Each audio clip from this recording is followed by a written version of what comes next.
Hey, welcome to our explainer. Today we're tackling a huge one, an event that didn't just flip a country on its head, it completely redrew the map of the 20th century, the Russian Revolution. So that's the big question we're going to try and answer. I mean, think about it. At the start of 1917, Russia is this massive empire, ruled by a czar for centuries.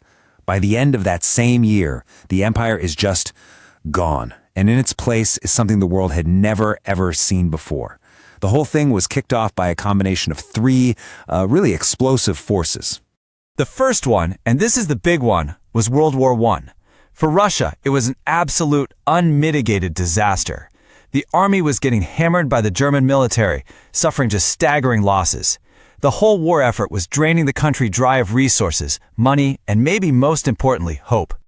So all that pressure from the war, it just shattered the economy. You've got millions of farmers now in the army, the trains aren't running right, and pretty soon, food just stopped showing up in the cities. People were literally starving. And to pay for the war, the government just started printing money, which, you guessed it, sent inflation through the roof. And that brings us to the final ingredient, the mood of the people. You put a devastating war and widespread hunger together, well, you get an atmosphere of pure desperation and rage. The Russian people had completely lost faith in their ruler, Tsar Nicholas II. The country was a powder keg, just looking for a spark. All right, so here's our game plan. We're going to walk through the 6 key parts of this whole saga. We'll look at the empire when it was on the edge, see the Tsar's final days, dive into the power vacuum that came next, cover the October insurrection, see how they forged a new state, and then, at the end, think about the revolution's long shadow.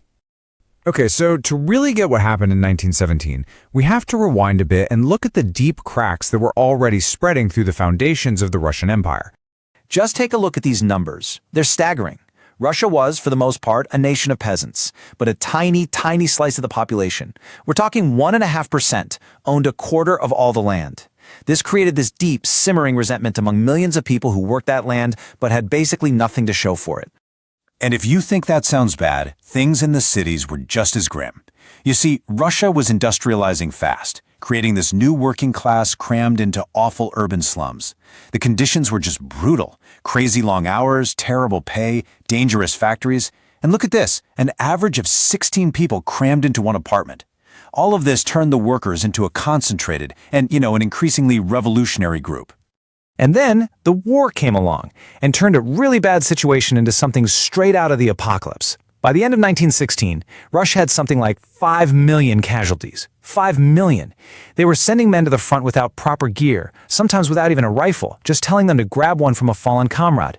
This kind of slaughter just obliterated any loyalty to the Tsar, who, by the way, had taken personal command of the army. So every single defeat landed right at his feet. And this quote from historian Alan Wildman, man, it just nails the feeling at the time. It wasn't just about losing. It was, and I'm quoting here, the feeling of utter despair that the slaughter would ever end.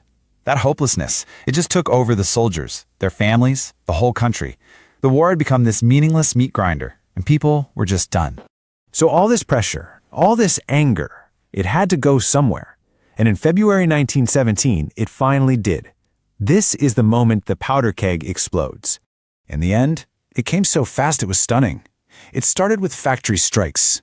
Then, on International Women's Day, women took to the streets demanding bread, and the protest just snowballed.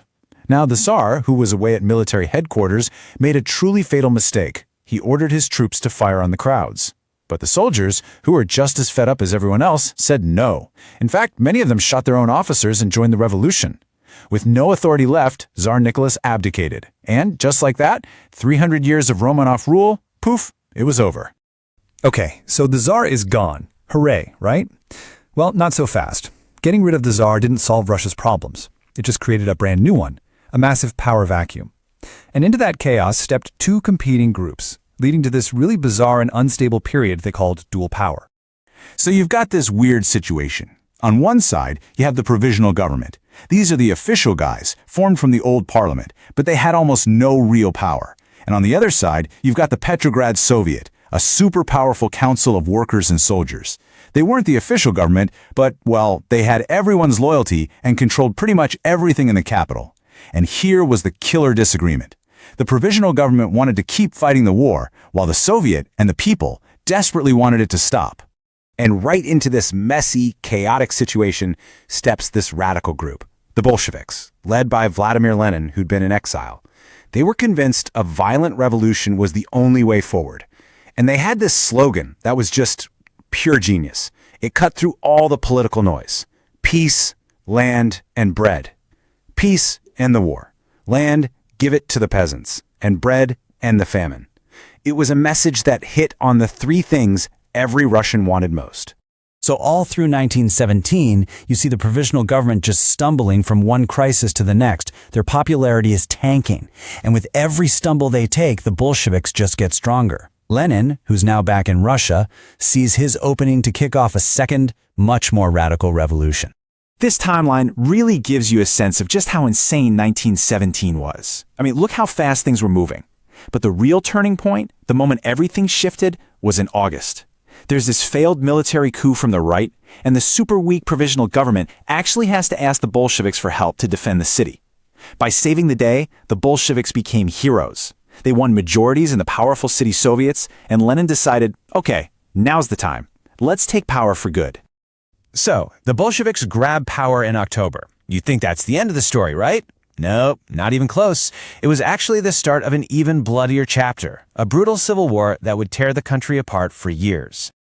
The war basically pitted the Bolsheviks, who were called the Reds, against, well, pretty much everyone else, this loose coalition called the Whites. Now, the Whites were a jumbled mix of anyone who opposed the Bolsheviks, from people who wanted the Tsar back to moderate socialists. They were even backed by foreign countries like Britain and the US. But here's the key. While the Reds were united and controlled Russia's industrial heartland, the Whites were hopelessly divided. They just couldn't agree on a single vision for Russia's future. And man, the Bolsheviks were brutally efficient at holding on to power. First, they made good on their promise of peace and signed a treaty with Germany. Then, they created a secret police, the Cheka, to hunt down and eliminate their enemies in a campaign they literally called the Red Terror. After 3 years of unbelievably vicious fighting, they crushed the White armies. And finally, in 1922, they made it official, establishing the Union of Soviet Socialist Republics, the USSR. So, after all that bloodshed, what are we left with? What does it all mean? Well, even a century later, the Russian Revolution is still one of the most fiercely debated events in all of history. People see its meaning through two completely different lenses. You really have two completely different stories about what happened. On one side, you have the view that the revolution was this glorious, popular uprising that freed workers and peasants from centuries of oppression, that it was the dawn of a new, better world. The other view?